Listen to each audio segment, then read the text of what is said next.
Good Tuesday, everyone. Weather map for today shows that high pressure right on top of us today, fully in control. But it's looking kind of squished because it's really having to hold off all the active weather. You see showers and thunderstorms right along the Carolina coast, right along the Gulf Coast. Flash flood risk across southern Arkansas and northern Louisiana. Strong to severe thunderstorms across portions of Iowa stretching back to Montana. And then, unfortunately, more showers and thunderstorms for New England and around Vermont, New Hampshire, where some areas have seen the worst flooding ever. It has been an absolute disaster for some of those communities. So hopefully that rainfall just holds off or doesn't even affect those areas today. But again, here at home, high pressure in control. Look at our 5-day forecast. That high pressure now looks like it's going to hold on through tomorrow. But with low rain chances, low to no rain chances, highs in the low 80s today and mid 80s on Wednesday. So we've been very fortunate here the last 24 hours or so. Last night was the perfect night to see the International Space Station fly over.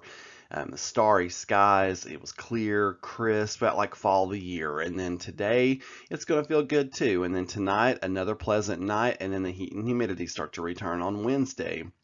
Skies will be more hazy. That'll come into Wednesday night, when it'll be just downright warm and humid, and we enter an active period of weather that'll stretch from Wednesday night right on in through the weekend. It looks like 50% chances for showers and thunderstorms, and we'll be mostly on the lookout for complexes of thunderstorms that'll develop across the Midwest and then move our direction. And as we saw, what was it, a couple of weeks ago, sometimes those complexes will dive south, sometimes they go east of us, sometimes they come at us and then weaken.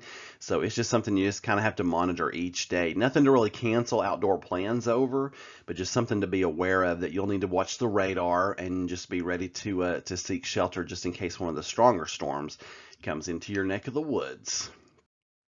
And this is the Storm Prediction Center outlook for Thursday.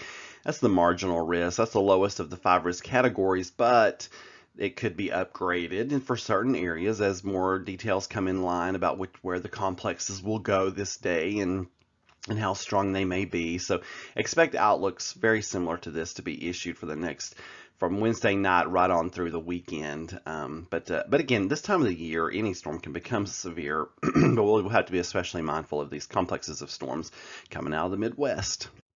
On this day in 1888, New Hampshire wasn't worried about heavy rainfall. They were worried about heavy snow, which almost reached the base of Mount Washington, New Hampshire, and the peaks of the Green Mountains were widened. What a phenomenal situation. Even up there, it is not nearly cold enough for snow this time of the year.